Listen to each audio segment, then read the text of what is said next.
cuento tiene como características ser un relato escrito en prosa. Recordemos que para redactar un texto hay dos maneras, el verso o la prosa. En el caso del verso lo encontramos con los poemas o con las canciones.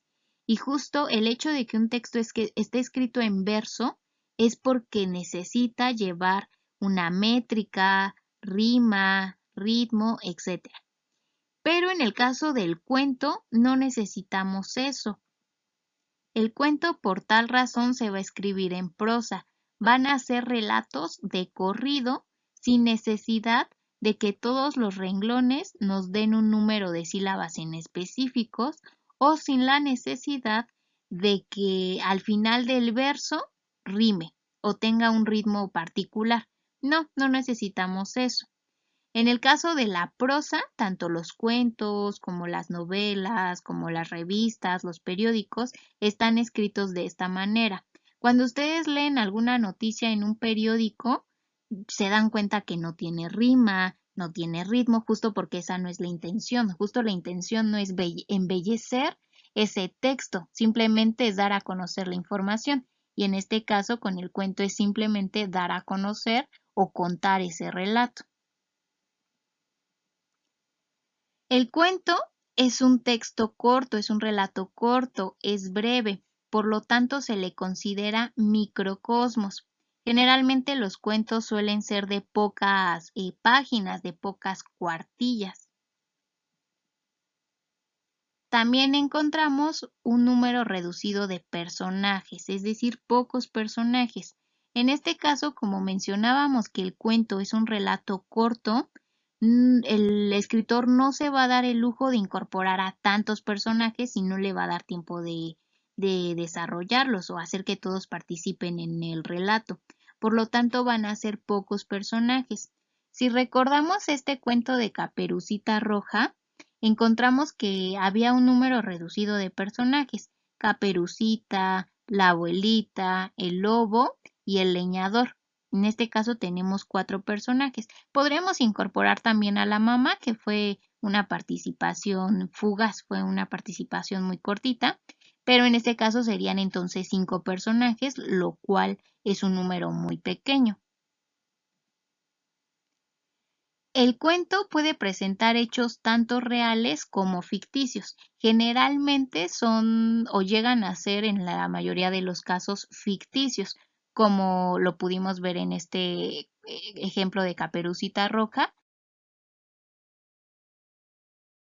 Otras de las características que encontramos en el cuento es un argumento sencillo, es decir, los cuentos no tienen nada de complejidad, son textos que se pueden entender sin ninguna preocupación, sin ningún problema. Se va a centrar o cuenta únicamente una historia, es decir, se enfoca en el suceso. El cuento, la intención más grande que tiene es dar a conocer un suceso particular. En este caso, con el ejemplo de Caperucita Roja, veíamos que la historia que contaba era el encuentro que tiene Caperucita con el lobo, y de ahí en fuera todo lo que desencadena esto.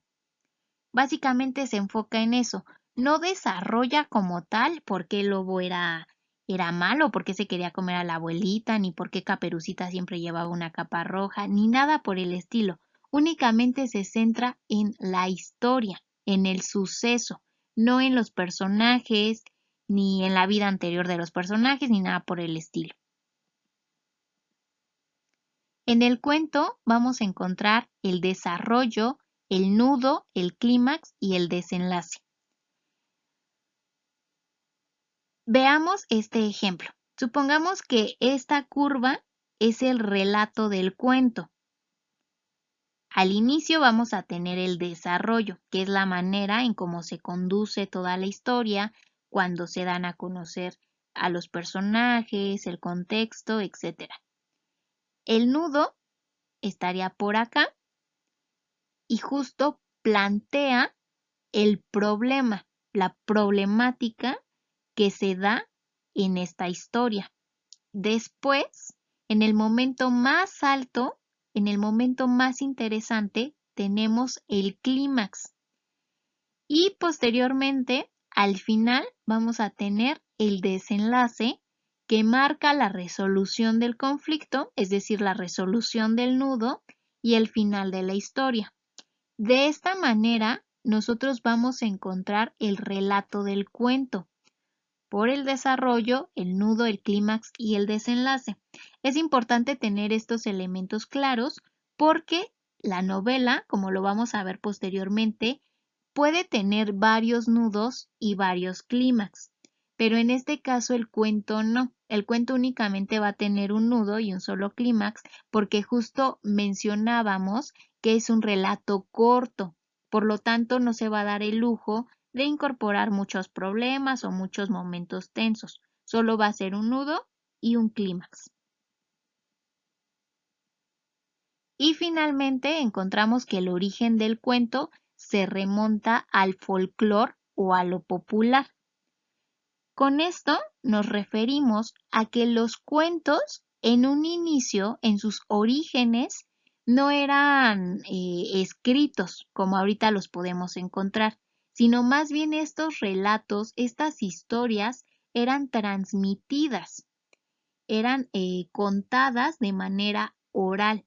Por eso hace referencia a lo popular, porque estos relatos se les contaban a las personas del pueblo para entretenerlos con estas historias.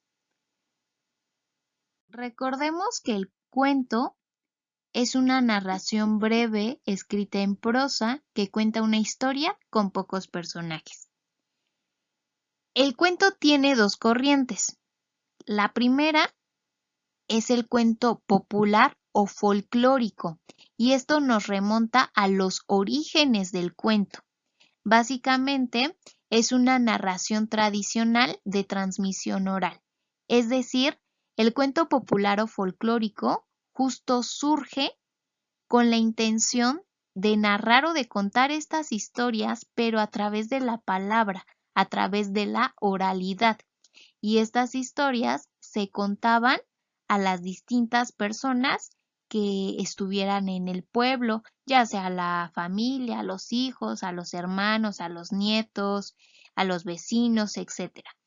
Básicamente, el cuento popular o el cuento folclórico son los orígenes del cuento. Y cuando el cuento se origina, cuando el cuento surge, no había la gran cantidad de papel como ahorita lo tenemos. Seguramente todos en casa tienen una libreta o varias libretas donde pueden hacer anotaciones. En este caso, cuando el cuento surge, no se tenía este tipo de material, no se tenía papel. Por lo tanto, la manera de transmitir estos relatos pues era a través de la palabra, a través del discurso oral.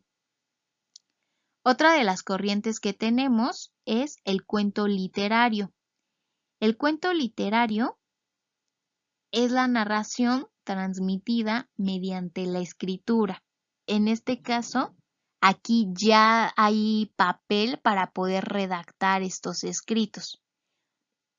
Es básicamente los cuentos que nosotros conocemos ahora, que los hemos leído en papel, que han estado en un libro físicamente, no que nos los han contado nuestros abuelos, nuestros padres, sino los que nosotros hemos leído porque ahí está, porque está físicamente en papel, está físicamente en hojas. Por ejemplo, este cuento que ustedes seguramente ya leyeron, el de Tenga para que se entretenga de José Emilio Pacheco, es justamente un cuento literario.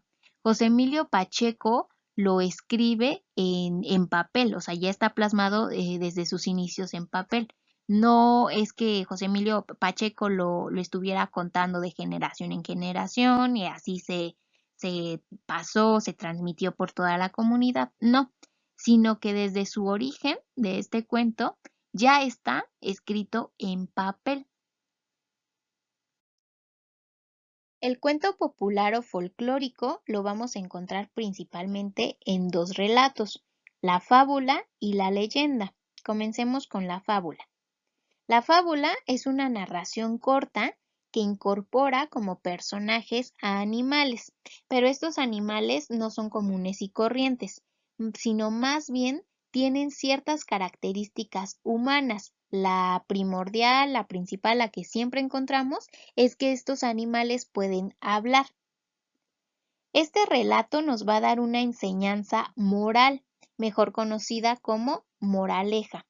Recordarán seguramente que en la infancia, cuando iban en el kinder o a inicios de la primaria, les contaban un sinfín de moralejas y justo tiene esa intención didáctica de que, es decir, de enseñanza-aprendizaje, que ustedes puedan aprender ciertos valores para que los incorporen a su vida cotidiana. Otro de los relatos que tenemos del cuento popular o folclórico es la leyenda. La leyenda es una narración corta. Esta narración corta tiene cierta base histórica. ¿A qué nos referimos con esto? A que se dice que ese relato, ese hecho, sí sucedió, sí pasó en algún momento de la historia, pero que tal vez, como conocemos la leyenda al día de hoy, no es como realmente fue en su inicio. Es decir, es un hecho que sí pasó, pero como es un relato que se va transmitiendo de generación en generación y de manera oral, se pudo haber perdido muchos de los elementos que realmente ocurrieron y se pudo haber incorporado muchos elementos que no ocurrieron. Por lo tanto, tendríamos tal vez una historia un poco diferente a la que realmente ocurrió. Hay una relación con la cultura de un pueblo, es decir, cuando nosotros viajamos tal vez a Guanajuato, a Oaxaca, Michoacán, etcétera, al llegar tal vez lo primero que les cuenta la gente de por ahí es alguna leyenda. Aquí se aparece una mujer porque hace muchos años pasó, bla, bla, bla, bla, bla. O aquí se dice que se escucha el grito de un hombre porque bla, bla, bla, bla, bla. O aquí se aparece un hombre en caballo, sin cabeza, bla, bla, bla, bla, bla, bla, bla, bla.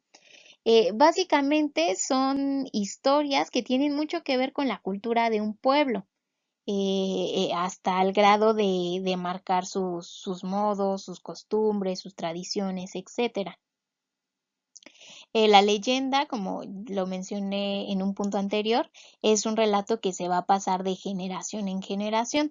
Generalmente eso ocurría al inicio, justo cuando no había tal vez un papel donde se pudiera plasmar esta historia. Se iba pasando de la madre al hijo o del padre al hijo, a la hija y después a los hijos de los hijos, etcétera, etcétera. Básicamente es una narración que se transmite a través del tiempo. Seguramente sabrán muchas otras leyendas. Creo que una de las más populares que tenemos es la de La Llorona, pero sin duda tenemos un sinfín de relatos, el Callejón del Beso, el Callejón del Aguacate, el Jinete sin Cabeza, la Quemada, el Chupacabras, etcétera, etcétera, ¿no?